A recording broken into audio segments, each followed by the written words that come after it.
Welcome to Education, Leadership, and Beyond, Surviving and Thriving. My name is Andrew Murata, host of the show, and it is show number 220. Happy summer, happy August, and good afternoon if you are watching live here on Facebook.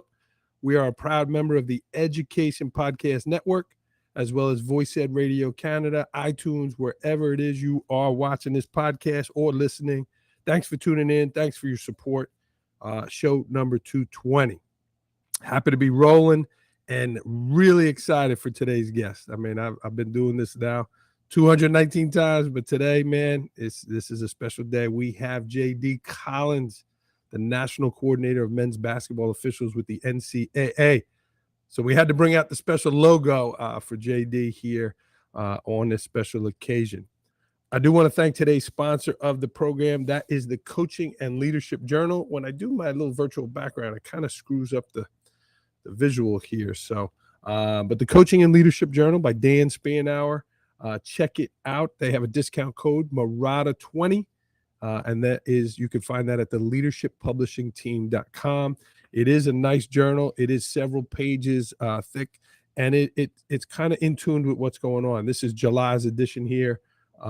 A number of great articles and insights. So I'm going to send JD as a thank you some of these. The Coaching and Leadership Journal, check them out at the leadershippublishingteam.com, and that discount code is Murata20. All right, let's get rolling. Show number 220.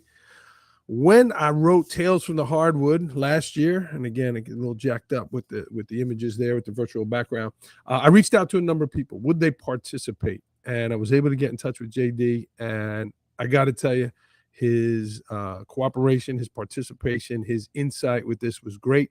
And he wrote not just an excerpt. I made it a chapter. It was so good. His mindset and his comments were absorb chaos, create calm, and provide hope. And those words just resonated with me. They've resonated with so many people. It's part of my presentation. And you think about officiating. You think about leadership. You think about your role as parent, husband, wife, families, work. It translates to so many things. And he shared a story about him and Tom Izzo in there, and just about there was a technical foul in the game and the craziness that produced. But then outside, right, him and his wife, JD, and his wife bumped into Tom, and they had some conversation. And she was like, "Isn't that the guy that just went crazy the other day? And he went crazy on you, and then here you are hugging it out." And, it's part of the game. It's part of JD's role as an official at that time. Absorb chaos, create calm, and provide hope. But outside of that, right, they're able to be friends. They're able to communicate. So I'll give you that nugget as our opening statement here on the program. And that was something that JD had shared in Tales from the Hardwood. And enough of me talking. Let's bring in the star of the show here today, J.D. Collins. Welcome to Education, Leadership, and Beyond. Good afternoon. It's good to be with you. Good to have you. You're there in the home office. You're representing the NCAA. Appreciate it, J.D. And let's start right there, J.D. Let's start with that what you wrote, that excerpt about that mindset, about creating, absorbing the chaos, creating calm, and providing hope. Can you tell me about what made you put that in, and about that mindset? Well, I appreciate I want to tune down my volume so that I can hear myself. There you go. We're all plagiarists at one point or another. And Gene Habegger, the former president of Taylor University, used that phrase in a sermon I heard him preach one day. And I went up to him, and he's a good friend to this day. And I went up to him and said, "Gene, I'd like to use that in officiating, if you don't mind." He's like, "Yeah, absolutely. Anywhere you can use it, you can have it, you can do it." But the reality is that is what officiating is about. It's getting that coach that's up in you. You have to absorb everything. You've got to create a calm environment, look poised, and then provide hope. And for a coach, it's that you're not going to cheat him in the last 2 minutes of a game. In life, as you mentioned, you don't have to look around very far before you realize there's a lot of people in chaos. I mean, a lot of chaos out there. And I firmly believe that our job in life is to absorb that chaos, create calm, and provide those people some hope. And so my hope is that I live that out in my daily life and show it to others on a consistent basis. Yeah. And you certainly did that in your role as an official. You did that in your role as coordinator. And man, it was a great story, JD. It was a whole chapter. So grateful for that. JD, you had a big announcement. You're going to step away from your role as national coordinator October 31st. So how do you feel here about 3 months out, 2.5 months out from that time? 84 days, but who's counting? Hmm. I feel really excited about it. The summer work for a national coordinator, everybody thinks you stop in April and you start in November, but the summer is a churn of video. I have my nose in video every day, creating instructional videos, coaches videos, mechanics videos for our fall training. And then I'll get through the fall training. Hopefully they'll hire someone to replace me or around September 1. And then we'll head toward October 31 and see where it goes. But I'm really excited because I'm looking forward to the next step, whatever that is. Yeah. And JD, we spoke a little off air about the amount of games that you've watched, what you went through the past 3 years with the pandemic. And tell me about how you came to this decision. I have a friend that started me in officiating. His name's Gary Cheeseman, a dear friend to this day. And for the last probably 3 years, I'd say to Gary, how do you know it's time? Mm. And he said, Jay, the best advice I got for you, you're going to wake up one morning and you're just going to know. And I'm like, that's horrible advice. I hate that, right? But prior to the tournament this year, obviously I've been thinking about this for a couple of years. It became very clear to me. I had peace and clarity about it. Called my wife and told her. I was on the road, and she goes, "Well, let's just wait." She checked with me for the next 5 or 10 days, and it only became more resolute that yeah, it's time. It's the right time, and I'm a person who believes that once a decision's been made, you support it, you live it, you move on.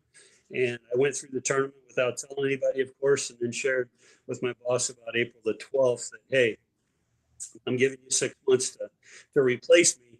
Uh, let's get it started. Let's get it going. I'll do anything I can do to make the next person successful. But my brain is moving to that October 31 number. And then, realistically, I'm going to say no to everything for a year. I think there's a time and place to rest and restore, if you will. So saying no is pretty easy for me. So I'm going to say no and do the things that I want to do: hunt, fish, golf. We have a cabin in Michigan. Go hang out at the cabin, fix stuff. But I'm really looking forward to it. I really am excited. And JD, when you stepped off the court, you stepped right into a supervisor's role, correct? What did you have a break in Yeah, there? I came off the court, and my last game was 2000 December 31st or December 30th of 2009. Had my knee replaced in March, and the following fall I was a consultant for the Big Ten, and then a year later I was the MAC and Summit coordinator for 5 years, and then the Wow. NCAA job came open. Got that job and just kept moving from there. So you really haven't had a break in a tremendous amount of years. So this, yeah, it's gotta be good for you. And it's nice that you're able to make these decisions where you're not getting pushed in any direction. So Yeah, there's yeah, there is no push from any direction, including my wife, who's ultra supportive and is just looking for me to be happy and looking for me to. We both feel that it's necessary to serve others in some way, and I feel like I've served the basketball community now for not just these past 7 years, but certainly the 12 last years, and now it's time to shift. We're just going to shift. JD, you've been a tremendous leader for the NCAA and in your different roles, right? We've seen them on TV, we've seen them in live in games, we've seen you handle you know tough situations in the NCAA. Tell me some traits that you took off the court as an official with you as a supervisor. Well, on the court, you have to be very decisive, and you have to have the ability to communicate. And I think those are two things that I certainly took from being on the court. It was very interesting as I was in a corporate job and refereeing. That refereeing made me better at my corporate job, and my corporate job made me better at refereeing. And when referees realize that they need to communicate well, and sometimes that means the soft approach, sometimes that means a hard approach, sometimes it means a technical foul. But having the ability to do that, I certainly took away from my time on the floor. And I think the second thing is, certainly for this job, I never approached refereeing in a haphazard way. I took it; it was my responsibility, and the preparedness you have to go through, and more importantly, the focus you have to maintain while you're doing that job. If you're not prepared and you're not focused, you're going to find yourself in some pretty bad situations. And I think as I transitioned to the national coordinator job, probably to a fault, the preparedness and organization made for a lot more hours, but it put me in a very good position to approach my job. Well, and as someone who sat in those seminars with you, you knew you were prepared. You knew you were ready, and those were well run sessions. And I agree with you. Being a college official made me a better principal, and being a principal made me a better college official. So I agree with You that. probably There. didn't know this, Andrew, but when I was doing those seminars, we'd be in Philadelphia doing it. I'd walk up to some random official and say, "Give me 3 words," and they'd throw 3 words at me, and it was my job because after you prepare for a certain amount of time, you need something that's a little bit of a challenge. And I would make sure that I used those 3 words in that session that day. And when I use them, I'd look right at that person and go, "That's one, that's two, that's three." It's just a way to keep things moving. But it was a lot of fun for me. 3 words. I love it. Yep. I want to try that. I loved how you held the guys accountable that would walk in late. You would say, "I got your tag up here. I have it right here. So why don't Yeah. you come up and see me when you're done?" Yeah. Bob Jones, please come up when you get a chance. Yeah, absolutely. You did it in such a way. That, yeah, a little sense of humor there too. That was great. Um, JD, you did a lot of good work here. You moved the game forward. When you started back in 2015, what were some goals you had? What were some things that were set forth that you need to accomplish this, or even in your own mind, hey, I know this is good for the game. I want to make sure we do this. I thought the number one thing was that we needed a culture change. The culture, uh, whether it was separated culture or whether it was different philosophies, whatever, we needed to be on the same page. And I don't think you can ever achieve 100% on that, but I do know that we've moved the culture from where we were forward to where we are now. So culture was a big thing. I also was, as you know, there wasn't a lot of attention given to, excuse me, the mechanics that we use, right position, right place, right official. And I wanted to standardize the fact that if you're in the right position, we're going to have the right official making the right call. And I think we've made significant progress there. Um, Beyond that, I think from an NCAA perspective, making sure that the NCAA tournament was a performance based tournament, that if officials performed at the highest level, they would have the opportunity to advance. When I started my first year, I think as we calculated it out, probably had 13 or 14 officials after the regionals that earned the right to be at the Final Four. Well, we only have 9 guys on the floor. When I finished this past tournament, got through the regionals, I had 23 officials out of all the regional level officials that, in my opinion, without question, that year, those games deserve to be working the Final Four. As you know, you can only choose 9 and a couple alternates or standbys, but moving that forward and having ramifications for erring on a rule. And I know when I first brought that up at the beginning, people were like, "Yeah, we've heard this music before." Well, I could go through the list with you of the people that I sent home for rules errors or game deciding plays that cost the team a game.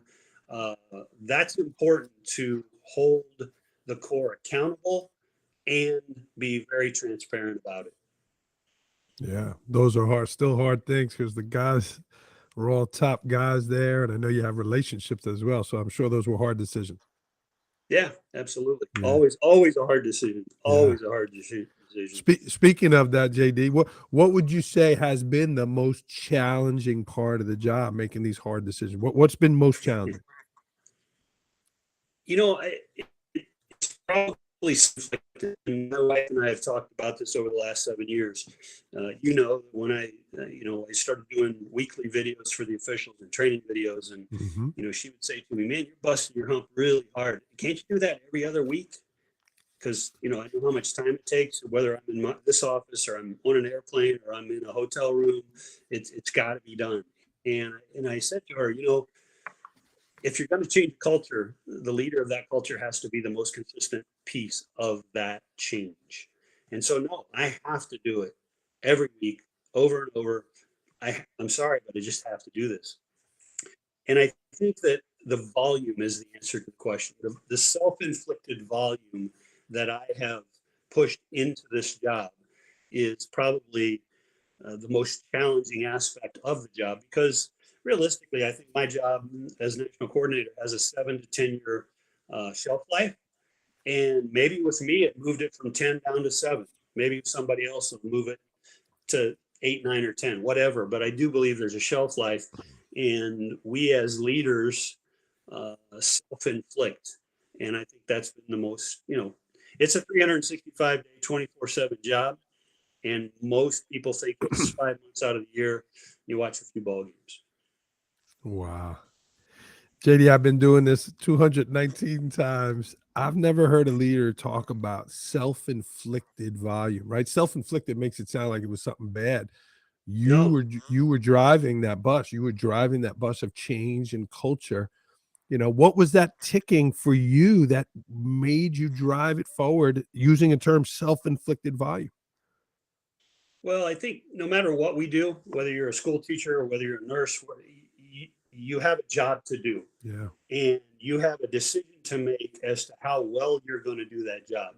Trust me, there's a lot of things I've done over the last 7 years that I didn't have to do. Yeah. But again, if you're going to change a culture, if you're going to earn trust and respect, then that's really what you have to do in order to achieve that. And I feel very good about achieving it, but I also know it at some point it takes a lot out of you.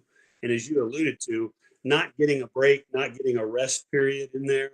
There's a reason that most colleges and universities have sabbaticals for their tenure track professors in year 7. They want them to rest, rejuvenate, renew, and come back even better. And Wow. yeah, that's kind of where I'm headed. I'm headed Yeah. toward a little rest and renew. A self-inflicted sabbatical. Yes, yes.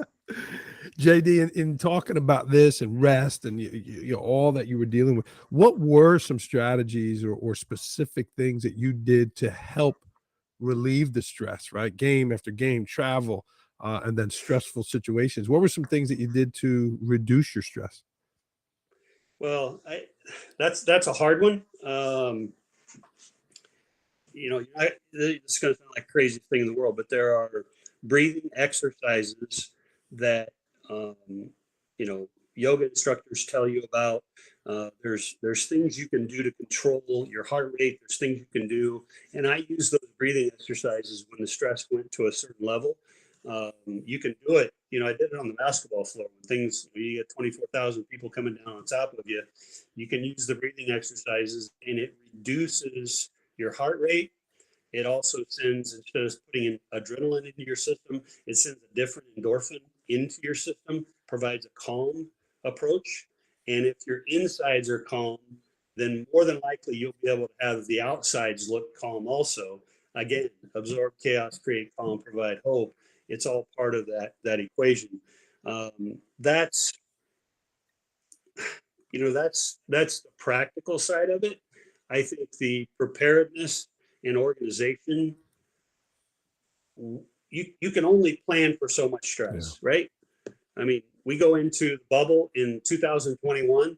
It's a stressful environment. We've never done this before.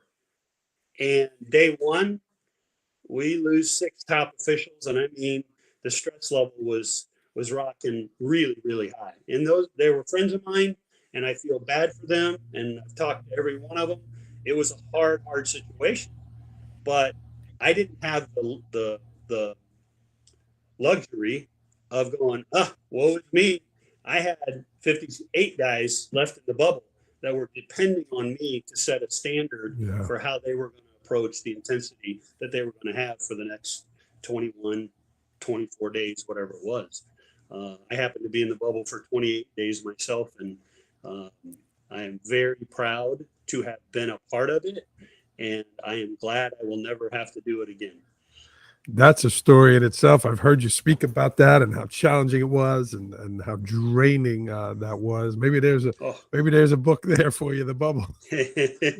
maybe you never know. You never know. That's because that's a story. I mean, that is a story of longevity. That is a story of something that's never been done before, but everybody wanted that tournament. So as somebody on the outside looking in, kudos to you for making that work. Well, the reality is, the NCAA tournament is such a part of March, Yes. and our country, after going through COVID for as long as they did, needed it. They needed it, Yeah. and the organizational effort by Dan Gavitt, Joanne Scott, and the entire NCAA staff, nothing short of spectacular, quite frankly. Agreed. JD, you've seen a lot of officials. You did it yourself. You know, there's that it factor, right? When you look at that certain official, you say, man, they just got it, right? They look good.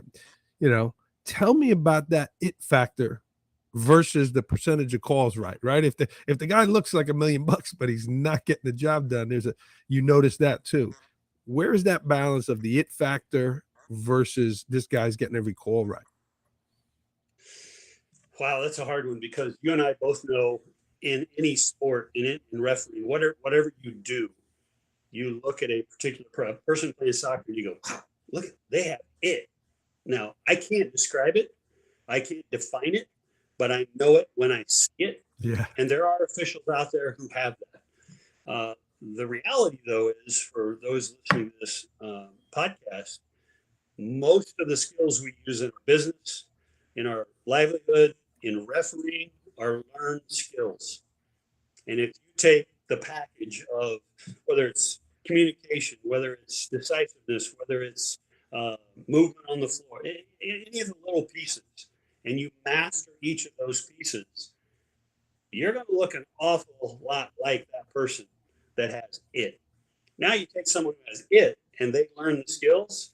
Those are the guys that are working the championship games year after year after year because they have an understanding of the game. And what I like to talk about there is that there's art and there's science in officiating. Mm-hmm. Science is, you read these rule books, you know them, you got it all right up here at an instant, you pull it out. Sometimes the art of the game means you're not going to set aside a rule, but you're going to manage the situation a little bit different based on teams playing, situation at hand, and you're going to have a feel or a gut reaction to a play. And most of the guys who have it, they just know when to apply it. Mm-hmm. They know when to get in, and they know when to stay out. That's the best I can describe on the it factor because you and I, we're not going to, but we can name 5 or 6 officials right now that had it, right? That's a good answer there. I wrote a lot of stories in this book about Roger Ayers, who displays that it factor so many times, and he was such a mentor to me. But yeah, like you said, it's when was a big thing. How about nervousness, right? As an official, you get that energy, but as the coordinator, like on the opening tip of the national tournament, I mean, just a couple years ago, we had a 16-1. Would you get nervous during the games as national coordinator? I don't know that nervous is the right word, but I would be lying if I didn't say that there were some anxious moments, like not knowing how it's going to play out. When that first tip goes up for all involved in running the tournament, myself included, we're here. Yeah. And so while it's anxious about what may happen, there's also a comfort to we've done all this planning, we've done all this work, and now the ball's in the air. It's just a basketball game. It's 94 feet by 50 feet with two 10-foot rims, right? I'm from Indiana. It's a Hoosiers movie. They tape measure. They're 10-foot rims. That's the way it is. So I don't know that nervous is the right word. Yeah. Would you go into the locker rooms, or would you be in like a war room? Would you be where were you during the game? Yeah, I'm wondering if I've frozen up on you here, is what I'm wondering. You still You're okay. A little jumbled here, but you're okay. Perfect. During the first, I go to Dayton, Ohio for the first four. So I'm in person there. We leave Dayton, fly to Atlanta, and I'm in Turner Studios in Atlanta, Georgia, for all 4 days of the first and second round. So we've got 4 games going on, 4 large big screens. I've got a replay monitor in front of me, and play happens, and I'm replaying it to see if, punch a button, get the guy to replay it to see if we got the play right or wrong, making notes accordingly, all that kind of thing. Then after the second round, I go to CBS Studios in New York for the regionals and do the same thing. Fewer games per day, but do the same thing. Finish that up, select the Final Four officials, and then I head to the Final Four site and prepare for everything that happens at the Final Four. And you would come on the TV a lot, which really, for the viewer, the casual viewer, but even the informed referee, it was great to hear that the national coordinator either confirmed the call or explained what happened. I think that was a great aspect of the tournament as well. Yeah, cool. For the number of times that I did that, which was typically when there was a major error that occurred. For every, if I went on, I don't know, 5 times, they ask another 55 times that they wanted me on. And that led to them hiring Gene Steratore for the tournament, obviously, and then all of the other broadcasters have a rules expert that shares, what the rule was, or how we applied it, all that kind of thing. And I think it adds a very positive thing for the casual viewer to understand whether we did get the play right or why we went to this sequence that we utilize. Yeah, that was nice of Gene Steratore to let you in CBS there to get some airtime. Yeah, I hear you. Yeah. I hear you. Let's shift gears a little bit, JD. You hear at the younger levels about the state of officiating, about games not being able to be played because they can't get people because a 18, 19, 20-year-old kid doesn't want to get screamed at. Right. Where are we at with the state of officiating? I know there's a lot of guys knocking on the Division I door because they want to be on that stage, but what does the other side of the pipeline look like, and where are we at with the state of basketball officiating? Yeah, it's a problem, and in the state of Indiana this year in softball and baseball at the high school level, there were over 600 games that did not get played because there weren't enough umpires to do that. It is a problem, and we're obviously, all of us involved in the business are looking for more opportunities to get people involved. But I'll tell you this, and I think you know this. A friend of mine, Brenda Hilton, runs an organization called Officially Human. And Officially Human is trying to make people understand that referees, we're human. We have jobs, we have families, we have all we're trying to do the very best we can. She has a program, and I'm very supportive of this, that I don't think this is a referee problem. I think this is a parent and a fan problem. And we need to teach parents and fans what appropriate behavior looks like, or hand the whistle to them and let them do it. Because once they do it, they'll understand this is not easy. Yeah. And I think I'll just go sit over here and be quiet. So I have a little bit of a bent there, but in reality, I believe it's a parent and fan behavior issue. It's not a shortage of referees. It's the fact that they've had to put up too much. I was just at the NASO convention in Denver, and a really nice young lady from, I believe, Alabama, working a 12-year-old softball game, parents screaming, "I'm going to do X, Y, and Z to you," mother, by the way. And finally went and sat down. When she walked off the field, lady walked up and popped her. Just, huge black eye, dropped her on the spot. it's not a shortage of referees. It's teaching parents and fans, and I should probably stop at that point, but I firmly believe that. Yeah. Nah, and that's a terrible story. You hear these. Even John Higgins, top NCAA official, is reffing with his son. Yeah, He spoke about it. I mean, and they're giving him the business at that yeah, level. It's great. Oh it's my crazy, God. It's absolutely crazy. crazy. You would think they would have recognized with the hair flopping who he was. I love it. Wow. Yeah, well, people like you and putting the national stage and setting that standard. I hope we can get there, and I agree with you about that. Um, JD, you're stepping away from the game. You're going to do something good. What is your wish for the game? What is you as you look back now through the rearview mirror at college basketball and the state of officiating there? What's your wish? My wish would be that the person who replaces me moves the bar even further, has a new approach, new ideas, new ways of saying things that resonates with the officials. And if that occurs, to be able to continue moving the culture that we have, creating an environment where the officials are riding for the brand. You've heard me say that too many times. And by the way, the brand's not me. The brand's not the NCAA. The brand is officiating. Yeah. And I think my desire is that it continues to grow and continues to improve, and that the view of officials is positive. That we create a positive way to view officials to those who are consuming the games. And along those lines, one of the things that has happened in the past few years, cell phones and replays and that the guy could have refed for 39 minutes and 57 seconds. But that one little thing can, and they replay, and then they put it on TikTok and they put, how do we get away from that hurting or destroying someone's career?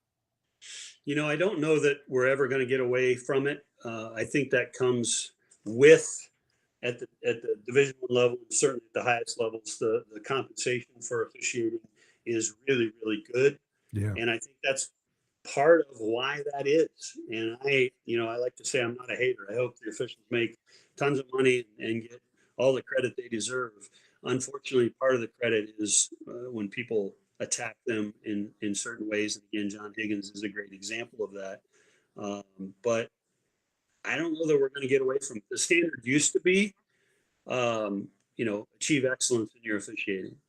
And with social media and how easy it is to obtain all the information, the standard that people are applying to us is perfection. And I'm going to tell you, we will never be perfect.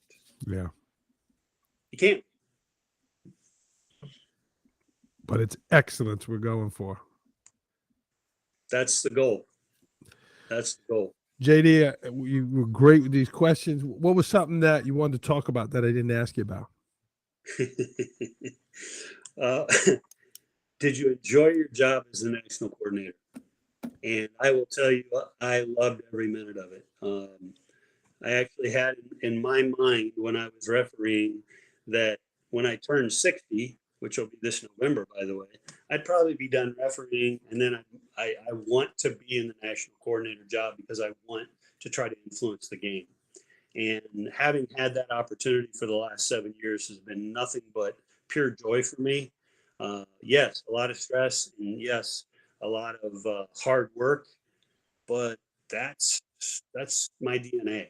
And so it's been an absolute joy for me. And yeah, that's the question that you didn't ask that I would say. I want people to know that I loved what I did. I mean, let's face it, a little leather basketball has taken me all over the world. I've seen places all over the world. I've refereed all over the world. I've had opportunities that people only dream of. And for me to uh, find joy in that and keep that, I get to keep that. That gets to go with me. And I think that's really important as I look at how to end my career in this particular role. Well, that's refreshing to hear. You're retiring and stepping away when you wanted to. You've enjoyed it, and you modeled the things that you expect it as a leader and someone who carried the banner for their organization. So kudos to you, JD, for your leadership, and that's refreshing to hear that you enjoyed it. Thank you. Yeah. Thank you. Yeah. So many people, Yeah. right, when they leave what they did for so long, I can't wait until it's over, right? You enjoyed it. Well, and, I'm there. I mean, I got 84 or 94 days, whatever it is. I'm counting. But the reality is, you and I both know we have friends who are in the business, and for whatever reason, when you enter money, greed, jealousy, those kind of things into the equation, they go away from the game bitter, mad about everything in their career. You sense that when you talk to them, and that's just not me. I've loved every minute of it, and I look forward to watching all the officials succeed, quite frankly. I'll be watching too. I enjoyed my time there. I was happy to be the book, right? And the book helped me really, I feel, celebrate those great things that I was able to take away from the game. And you were certainly a great part of that. Let's roll, JD. It's the last media timeout. 30. After our 30-second timeout. This is rapid fire. These are quick answers, kind of like a little block charge call. Quick answers. All right. All right. Here we go. Last book you read. The Boys, story about Clint and Ron Howard. Check it out. Last movie you saw. 13 Lives, story about 13. Where were they at? Maybe Thailand. They got caught in a cave, flooding, all that kind of thing, and how they got them out. It was a Ron Howard movie. It's a fantastic film to watch. Watching a community come together to get 13 young lives out of this cave that's 3 miles deep into it. Phenomenal. And the guy who led that had great leadership there, right? Big time. Yeah. Big time. You're 2 for 2 so far. I'm going to check both of those all out. Right. What's your favorite dish you've eaten around the country? What's your favorite dish? Well, I'm a farm boy from Indiana. Pork chops and fried taters get me every time. Pork chops and fried taters. JD stands for what? There is something there, and very, very few people know it. And the good news is we're going to finish this interview and this podcast, and not anymore are going to find out what the JD stands for. One of the funniest lines you've gotten from a coach, and do you remember what you gave it back? Yeah. Many officials have had the same line used on them, many, but coach one night said to me, "Hey, can I get a technical foul for what I'm thinking?" And I said, "Nope, can't do it." He said, "Good, because I think you're," and just hammered me. And then I gave him a technical foul. And he said, "You could." I said, "You said it. You can't say that." So, that is a good line. What was the biggest complaint you would get from coaches about the officials? Only one. They were inconsistent. And inconsistency is, in my opinion, if I line 10 coaches up and had a series of plays to ask them about, I might get 10 different answers as to what they wanted. And that's not me harping on coaches. Consistency is extremely difficult to obtain. And so we as officials have to really work even harder to try to make sure that we're as consistent as possible, half to half, game to game, season to season. The best refs were the best because they had a feel for the game, and they knew how to apply the art of the game, of officiating inside the game, in balance with science. Great answer. I mentioned the Coaching and Leadership Journal. I'm going to send you a few copies. But what is a journal or a blog that you subscribe to? I don't know that I have a blog or journal that I subscribe to. I listen to a lot of podcasts. I try to walk every morning, and I'm either listening to a book or I'm listening to a podcast. I just told somebody this last night. I spent 2020, March 12th, they said no tournament. Well, what do you do for the next month, right? So I started walking, and I decided at that time that I would listen to podcasts on race because I needed to understand race better. And I thought I knew a lot. And then the more I absorbed the more I realized I didn't know. And so I'm a podcast guy and a book guy. That's my answer to your question. Good for you, man. Growth mindset. Did you listen to Talking to Strangers yet by Malcolm Gladwell? Yes. Yeah, that was an incredible book about race and so many other things there. Right. Right. JD, a pet peeve of yours? Oh my, pet peeve. The number one is being late, because I have a belief that if I'm late to a function, I'm wasting someone else's time, Yeah. and I don't want anybody to waste my time, and I certainly don't want to waste your time. And so when someone's late, as you said in our big meetings, yeah, I didn't have any problem going, hey, Bob, I got your badge up here. You can't get it at the back table. Just make sure you see me, Bob Jones, just making sure that there was some form of accountability. And that's all I had to say. And the rest of you took the lead on that and busted his chops, right? So being late. Yeah. Give me a recent victory besides announcing your retirement. Give me a recent victory. My golf clubs and I had we signed a separation agreement about 3.5 weeks ago, maybe 4 weeks ago. And I didn't play for about 3 weeks. I play once a week just with friends. It's a social event for me. And I picked them back up about a week and a half ago. And magically, I didn't know what to do with the clubs a month ago. And magically, when I swung the club, the ball went where I told it to go. And it went at the distance and all those kind of things. So for me, that's a victory because I had no idea. It's a hard game. It's a hard game. Really hard. That's a victory.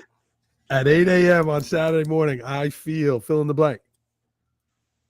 I got a great day ahead of me. Let's make the best of it. Love it. Best purchase under $100 that has had a great impact on your life. Audiobooks. $15 a month. You can't go wrong. No, you cannot. You can't go wrong. Tales from the Hardwood. I read it myself. It's on there. Selfish plug. If I were to come to a barbecue at your house this summer, what would you say? Oh, you got to try the smoked pork chops from Muncie Meats. They are unbelievable. Muncie's a small town. I know one of the owners. Their smoked pork chops are off the chart. A little Hoosiers reference. Muncie is who they played, correct? Yes, Muncie Central. Yeah, okay. Absolutely. You guy loves the pork chops. On November 1st, you will fill in the blank. Say no to everything for 1 year, then fish, hunt, golf, family, friends, and then find a way to serve other people. Nice. Being a college basketball official is like fill in the blank. Freedom within the lines. We all have personalities. We all have, I got issues. We all have issues one way or another, right? Everybody's got something big going on. I dislike crowds significantly. I mean, it's not the fact that there's so many people. It's usually that the organization of how they move in and out of something. Oh, let's go to the middle of the doorway and stand there and stop. And that doesn't work in my brain. But college basketball for me, stepping inside those lines, I knew there were going to be 13 people on that floor. I knew the spacing. I could feel it. Total freedom for my mind and who I am as a person. That's what college basketball is. That is an awesome answer. One thing you're curious about? One thing I'm curious about. Well, obviously heading into October 31st, you're figuring out, okay, what's next? I think the curious thing for me is I can think of 8 or 10 things I want to do and how to do them. But what I'm curious about is what am I supposed to do? What am I supposed to be doing next?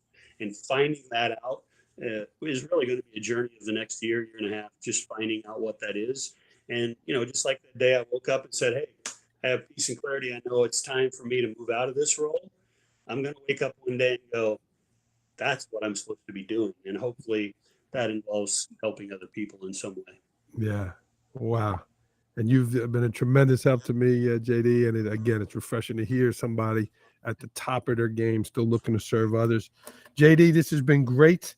Do you have a quote you want to end this with here? Be kind. I see that on Facebook. I see that on Twitter. I see that in places. Be kind. And I think where we're at in our society, if we before we open our mouths, if we could be kind as an approach, then I think we would be better off.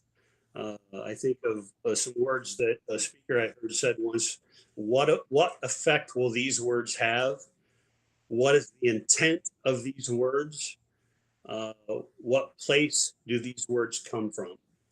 That's self-reflective, and I think we need to approach people in our spheres with kindness. This is JD Collins, everyone. Congratulations on your retirement, JD. You're a true leader, and you have carried the game forward. It's been an honor to talk to you these few minutes here. Thank you very much. I appreciate being on. All right. We will see and hear from him again. JD Collins, certainly tremendous leadership. This has been show number 220. It's an honor with your watching and participation. Leave us a question or comment in the chat there.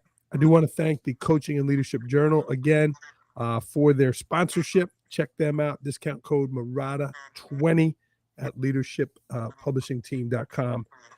I am at Andrew Murata21 on Twitter. If I could help you in any way, don't hesitate to reach out. And again, JD, thanks for your leadership. Enjoy these last few months, and certainly good luck at your last round of meetings there this fall. Thank you very much. All right. Stay on the line a second there, JD. We're going to sign off here on Education, Leadership, and Beyond, show number 220. Thanks, everybody, for tuning in.